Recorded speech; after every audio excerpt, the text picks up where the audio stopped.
Well, hello and welcome. I'm Sue Britz, And I'm Tina Lokkbakk. Welcome to Retired. the podcast where we talk about what life is like when we put on new tread, new wheels that move us to our next adventure. So let's talk about new tread. Okay. New tread is like when your tire pops and you have to put it back on, or Or you have to get a brand new tire. you have to get a brand new You can tire. either repair or you can buy a new one. Back in the day, did we not repair tires more than we do now? Absolutely. Mm-hmm. And so what happens when the timing belt goes out on something? Do you get a brand new item, or do you get a brand new timing belt if it's 7 years old? Well, the timing belt's very expensive, and you better get one, otherwise your whole engine will die. But yeah, you repair it. You got to repair it. You just don't throw your car out. Right. Which brings us to our topic today, Sue, and that is? Well, you called it disposable tech. What is your definition of disposable tech? It's when your iPhone battery starts dying and you just throw it out and get a new iPhone altogether instead of replacing the battery. It's when the dial on your dryer goes out and you get a new dryer instead of fixing the dial. All right. Because sometimes it's cheaper if you buy a cheaper model of something to actually get a new one than it is to have the labor and people coming to your home to fix it. Yeah. So when we decided on this topic, I'm like, okay, disposable tech, that makes sense to me. Our technology is becoming disposable. But when I looked up the definition of disposable tech, it's a whole different thing. Oh, wow. They're saying that disposable tech refers to technology designed for short-term or occasional use. Disposable cameras, portable CD players, DVD players, even wired headphones. Now, see, that sounds like a contradiction to me. So, like, I get the short-term use, but then they're saying disposable tech, it's becoming retro. Like, people are using the old technologies like VHS players or DVD players to play all their old things. And so it's occasional, and they last longer. So it's this term, disposable tech, is not clear. So what we are talking about today is, why is technology so disposable? Right? Right. Okay.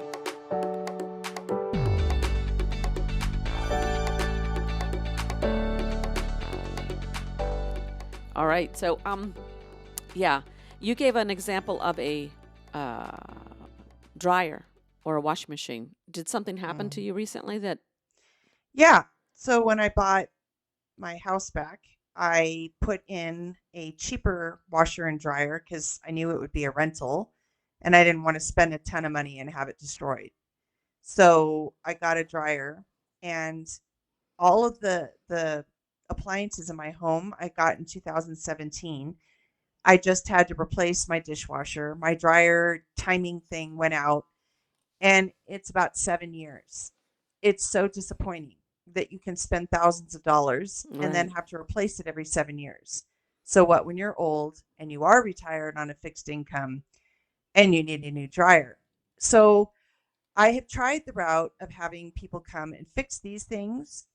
And I don't know if it's because I live in a tourist community or we're all desperate or what. But when I tried to fix my refrigerator, it cost me like $350 for a 20-minute fix. Go figure. And so at the time that I bought my fridge, I bought it as a package, but I think it was worth like maybe $1,200. And it's like, how could that be? How could that be that things A, break that fast, and B, cost that much to fix? Because it does make you stop and think, like, is this worth it?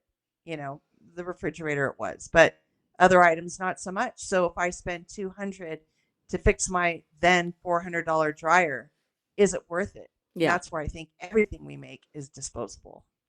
Well, and that's the thing. And for people of our generation, we're like, hold it, this is a ripoff. It shouldn't be this way because things are supposed to last longer, and in fact, they do. We They had, did. yeah, and we have. Well, they still do. Some of them are still working.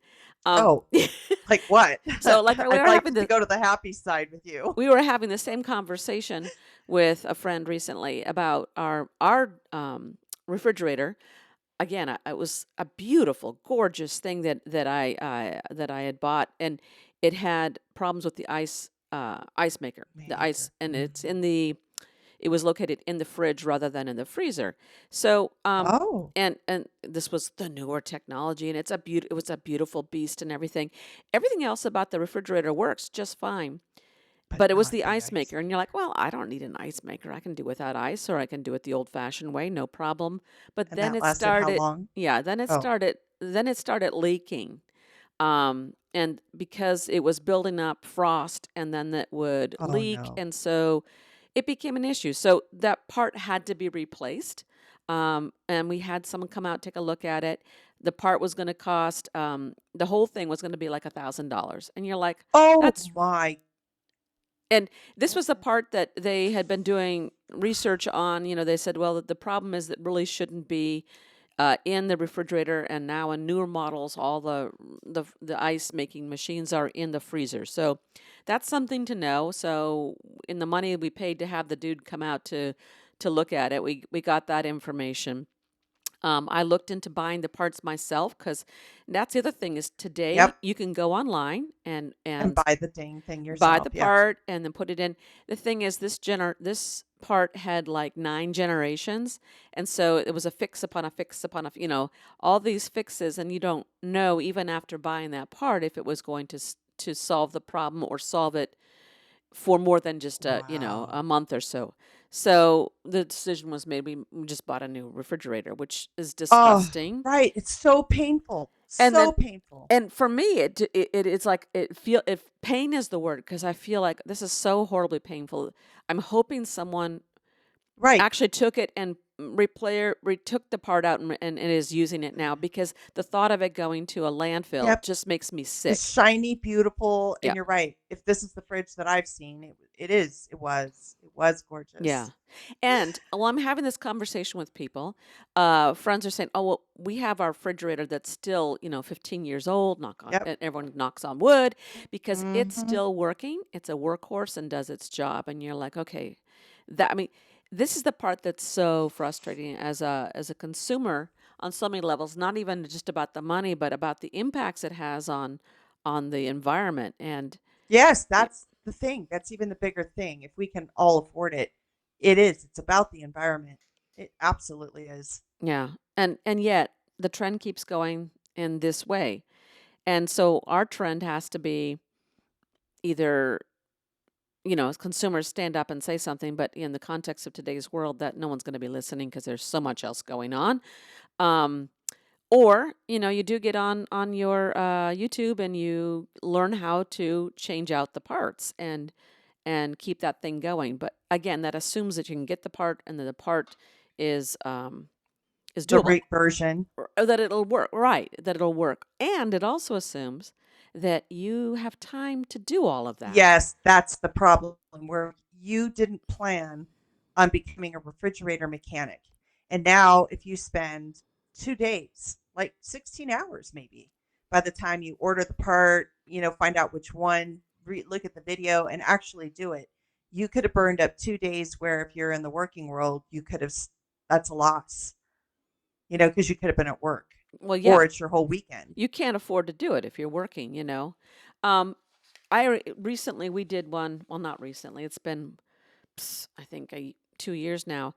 The washer was having issues, and I learned how to take out the drum and put in the bands, and I actually did that stuff, and it's a little bit scary, because you want to make sure that you listen to the whole thing first, so you can understand what to avoid, Mm. so you don't actually Good injure point. yourself. Mm-hmm. But then it does feel so good to do that. Now, doing a washing machine or a dryer, you've got the gas, you got the electricity, you've got Right. water that could flood. I mean, can start another problem in your house. But the good thing about that kind of repair is that you're not so dependent upon it, like a washing machine. I mean, like a fridge, because your fridge has got Yes. all your food and your freezer and everything. Whereas you could always go to a laundromat or a friend's house or whatever. So Right. yeah. So I I really believe this is a reflection of capitalism. That's what this is all about. Yeah, because I consumerism. want you to think Yeah. back in the day, back in the 50s, 40s, when we made, let's say, a stove, that stove probably would still work today. And Right. that's why you can still find them at some like antique or used places because the stove still works. Now it weighs 100 pounds or hundreds of pounds, and it may not be beautiful, but that stove will work. Right. And our society or our culture is on how do we keep creating more to buy more, create more to buy more. So it is an intentional thing Mm-hmm. that nothing is going to last. It has a breakdown point.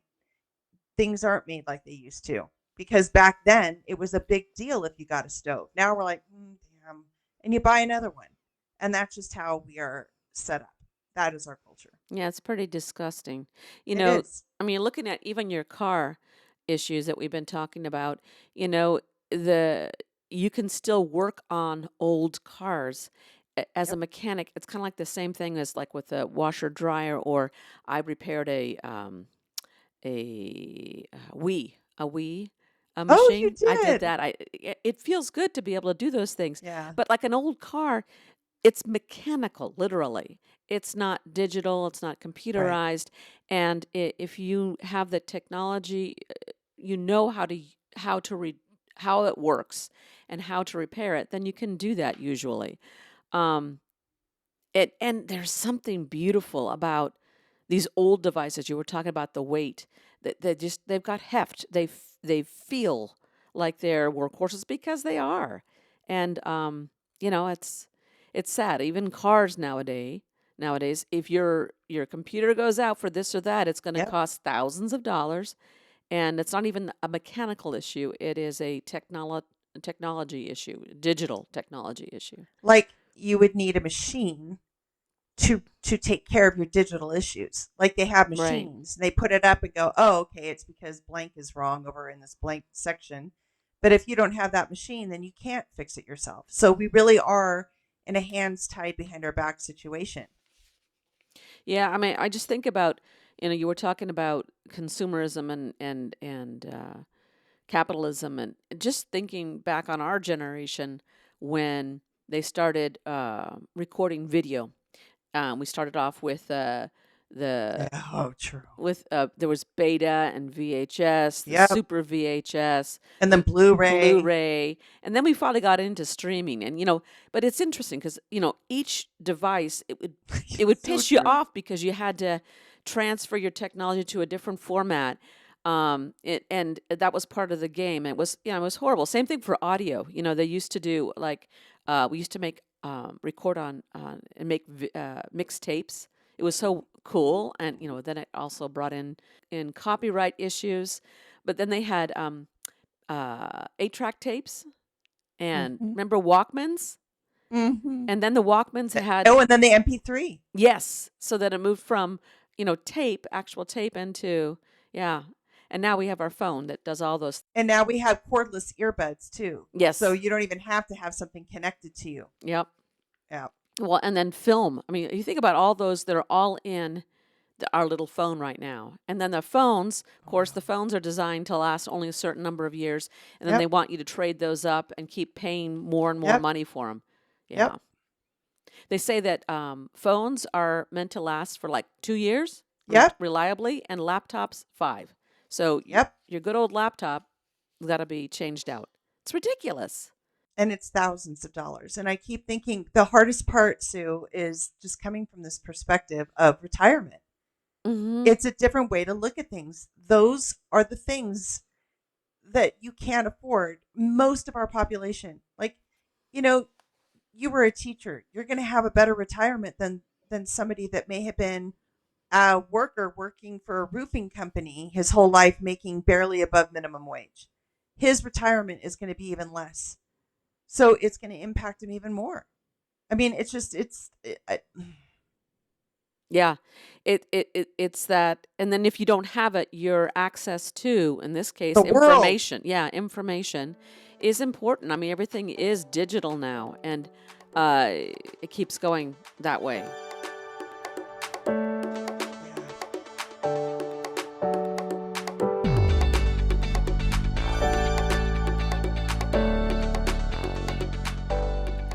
Okay, so we're talking technology that is becoming disposable, and when it becomes disposable, becomes this e-waste issue. I mean, the classic one is the printer. Everyone's got to get rid of their Oh, the. I think about how many I've been through in just the last like 10 years. I know the printers, and then those stupid cassettes. It used to be you could fill those, go up to the corner store, and they Yeah, would fill and them, fill them with ink. and they actually lasted for a long while. These the printers now's they are incredibly uh, lame. I mean, they don't last. I mean, you're lucky if it lasts a year.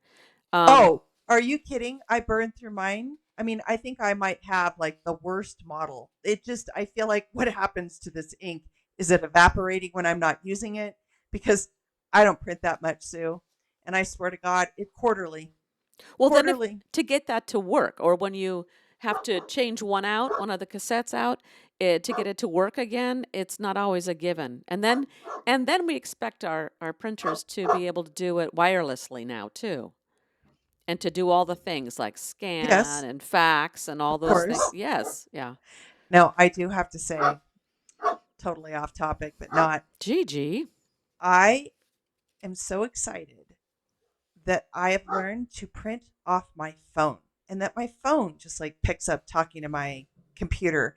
And what's really neat is like if you're on your phone, you're doing a search, you find something you want to print. It's just so cool to be sitting on your phone and like boom, it pops. I don't have to get onto my computer to do it. Just saying, it's kind of cool. Well, your phone is everything now. I mean, you don't It even need is. a laptop necessarily. Okay, so what other e-waste is there? I mean, we haven't even talked about the medical field, all the things that you do, anything you do. You know, you walk into a doctor's office and you're going to have just the paper waste from when you have to sit on that little bench and they do that. But all the things, the needles, the bands, uh, Okay. yeah, Okay. So we were talking disposable tech, but this is the same thing. I don't think people stop to think about it, and I just have to speak up. When I was with my dad in the hospital for 10 days, all I could think about was the amount of rubber gloves that were used for just my dad. mm-hmm, Now, we haven't talked about outside of that hospital, then how many hospitals are within that city, then within the state, how many are within the state, then how many in the states, then how many all over the world right, on just rubber gloves. yep, I want to know what happens to those rubber gloves. Then you have doctors in Cuba, got to bring it up, that are washing their gloves because there's no gloves to be had. mm, Mm. So I understand the need for gloves, but I have to say, I feel this incredible guilt. Like when Marie and I were doing the personal chefing, or we were at the farmer's market, we had to keep switching gloves because technically, by the rules, like if I'm handling money and I'm handling food, I have to switch out my gloves in between. So between the two of us, I mean, we probably burned up at least 10 pairs of gloves. That's just us and the food following the rules so we don't get fined and kicked out. Does that make right, sense? right, And so that's the medical industry. This is just a tiny bit of food industry. Sue, it's insane. If we just think about rubber gloves by themselves, right. how many mountains of rubber do we have in this world? Things have got to stop. Yep. Ugh, masks, and then the rubber Oh, the the rubber mask. gloves that go on. The protective stuff that goes on medical gear. All that gets changed out every single time. You're right. Uh Like the huh. handles at the dentist office Mm-hmm. Yeah, and like you say, multiplied, but over and over, uh, many times over. Yeah, it's in it. one dentist office. And this is, so combine all of these things because that is technology. That's medical Yeah, that's true. technology. And you combine all of this and it really becomes an issue about waste and where all this goes and what we're doing to our world. It's not sustainable. And we aren't recycling. This is kind of creepy. Um, I was thinking about the diabetic needles, and we have so many diabetics. Mm-hmm. And just those needles. I mean, this is the thing. I understand we obviously can't reuse them, but we could if we had cleaning situations where we could. I mean, even just, Sterilizing, yeah. you know what I mean? We should actually, if we are diabetic, they should have a system where you could get it cleaned and then returned to you, like our ink cartridges that were filled and returned. Mm-hmm. It's the same kind of concept. Because just think about just all the energy used. Think about fossil fuels would be a lot less too. If we didn't keep producing these things and we recycle things, we'd probably use less fossil fuels because I'm sure it takes more energy to create new than it is to clean what is used. Yeah. Yeah. Well, and it's also using some of these older technologies that it's becoming more of a thing. This is what they're calling the disposable tech. That's the actual, that's retro devices, and people, there's a nostalgia around it, and whether it's repairable or you can sterilize it and reuse it. Um, you are more mindful about what you're doing and how you're using it. It's um it's not a bad thing, and I think that people who understand that and either are using retro technology, not creating new ones, but using the old technologies, or want to figure out a way to implement that now, like you were describing with needles. We got to do something. We got to do something. This is going to sound so odd, but after spending that time in Cuba, I came to appreciate as the disposal site at the end of every block that people would come and go through these things and take out containers and things that could be reused. It was truly recycling, but it was an individual recycling, Mm-hmm. and in our culture, like, I'll be damned if I go, going through materials to find things, but they did just to survive, just to have containers. But what I took back with me from this, it's kind of insane, but it hurts me now more than ever to throw out all these perfectly good spaghetti jars, salsa jars, all these glass jars with these really nice lids that can be used for storing bolts and nails and screws. And instead, we'll go on Amazon and buy a cute little container that has all these drawers. And there's just so many things that if we just took the time to just use it or see it from a different angle, we wouldn't have to really put so much in the landfill. And by the way, I don't know if you've read the depressing things about our recycling. It's a joke. Mm-hmm. I hate to say it. I have been the most recycle fanatic human until I read two different articles, two different people, and I think it's 20% of what we put in recycling actually gets recycled. Now, I'm not saying that's nothing. I'm just saying we shouldn't be touting it as like we're amazing and we're all these recyclers. No, we're Mm-hmm. not. Yeah. We have a system that isn't really recycling. And then you have to ask yourself, when they start rejecting your recyclables because they aren't clean enough, how much time should we be spending throwing out our salsa jar that's gotten mold all over it and clean that jar so that they can recycle them? Like, shouldn't they have a plant that washes them and puts all the bottles in there? And I mean, Yeah. you know what I mean? Yeah. I, I'm Well, just yeah, so because you're using disappointed in water. people that Water is a that's right. resource, And and that's a precious resource. mm-hmm. That's probably our biggest resource. Mm-hmm. And That's the one we're going to regret the most, having wasted and used insufficiently on our lawns. well, and then if you're only getting 20%, then you're like, well, what's the point? And so then all of it becomes, so what's the point? And so no one cares, and people give up. And the answer Right. is you can't. The answer also is see, it always comes back to this, Tina. It I always think comes I know back. exactly where you're going, Sue. And I'm right there with you. It Drive always that boat. Well, let's see if you know where I'm going. Oh, It always okay. comes back to the zombie apocalypse. So it's inevitable. Something's going to happen, and you're having to survive. You then use those jars to contain your water or whatever it is you need to do. You use the old technologies to repair your car so you can escape. You use those technologies to start a windmill or whatever to rebuild your society. So it's True. using the old tech. It's using the items that need It's true. to be recycled. We are actually can use those. So it's going to take, I think, a A zombie zombie apocalypse apocalypse. to make it all happen. Is that where you thought I was going to go? No, no, mine is much more basic. It really depends on our leadership. Oh, yeah. Well, that's an easy one, and we do know that. But it depends on our leadership. Or like right now, there's The so many things grassroots. just to distract us from again the biggest thing, which is we're destroying our world. Okay, I know. um, That's the biggest that's thing. that's the biggest thing. However, you know what? It also takes everyone to prioritize this and change it. And we're not heading in that direction. And But I do you don't. know why, Sue? Because we are also living in a culture where we're so stressed out, we can't even make our own food anymore. Because our work hours are ridiculous and taxing, and the demands and the stupid emails and all the little frivolous things that don't make the world a better, more efficient place.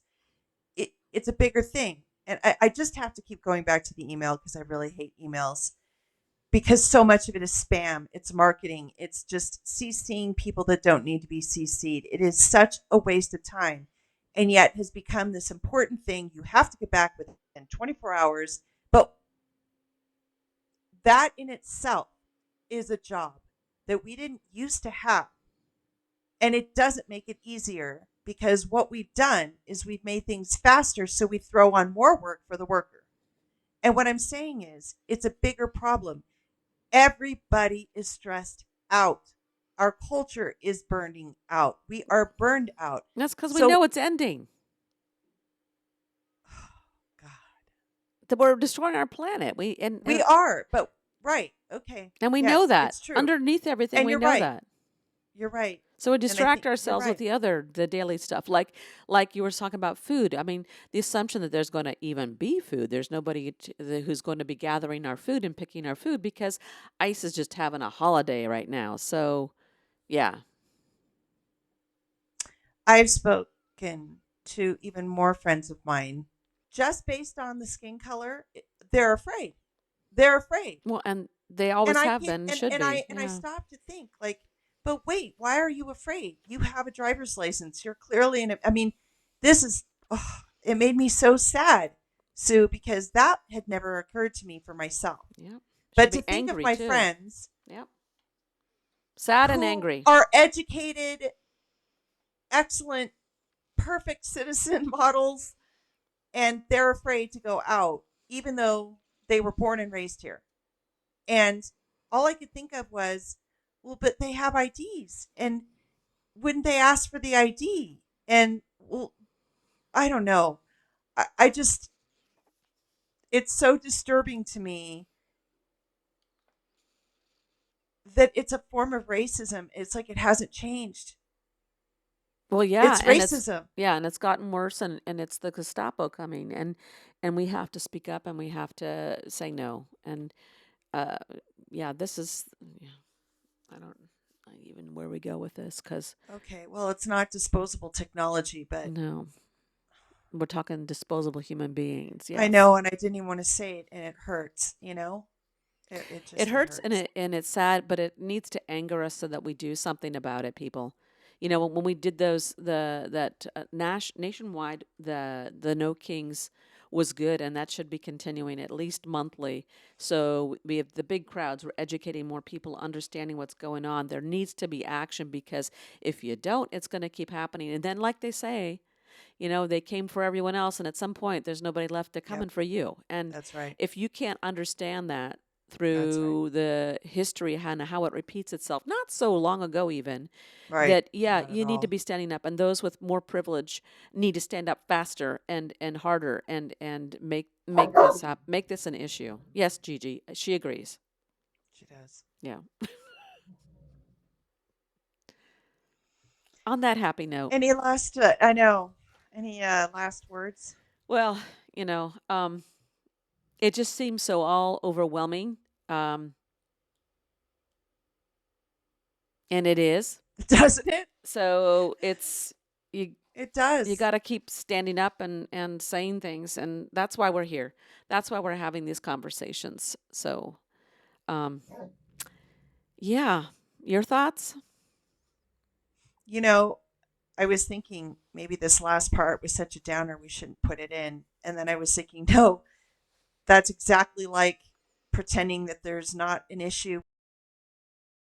Mm-hmm. We have to speak what is true so that we can think about things differently that maybe some people haven't. Just because we're thinking about it doesn't mean that anyone else is thinking about it, or enough people. So I guess it's important that we do bring up these difficult topics that Yeah, aren't so uplifting. and our conversations can be random and lead us down different paths. So here's where our path went. Yeah. So, because you see the futility of it, you see the futility, and yet we know the answer is we got to speak up and do things. And so, yeah, and the hard part is like with technology.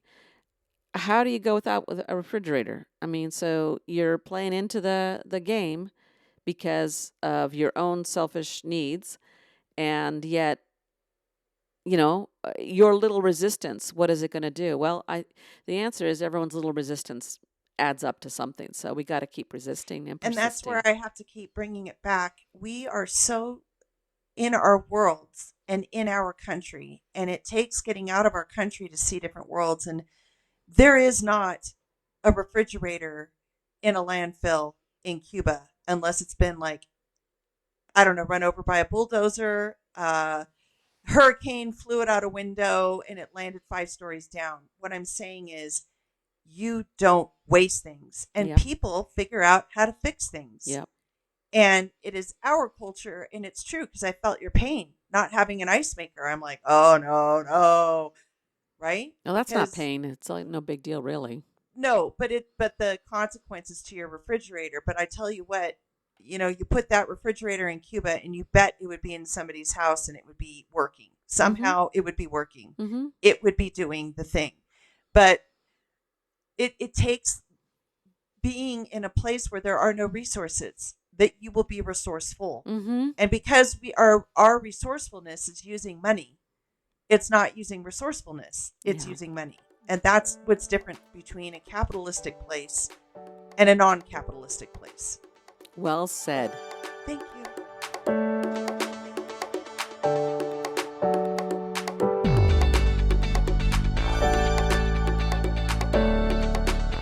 Thanks for listening. Now let's pack up this week's episode in the trunk. Ride shotgun and be a part of our adventure by clicking on the plus sign to subscribe and follow our show. This will help our ratings and, more importantly, inspire us to keep creating fun and engaging content. We would love to hear from you in the comments sections, or email us at retiredpodcastnewtrend@gmail.com. Use the fast track lane by sharing episodes with friends, family, and anyone who would like to join us on our road trip through retirement. Be sure to check the show notes for links and contact information. Retired is chauffeured by Sue Britz and Tina Lokkbakk. It is produced, directed, and edited by me, Sue Britz. Music and graphics are by me too. Buckle up and tune in next week so that you won't miss your chance to join our retired road trip. I don't know if that was uplifting or fun, but it was engaging.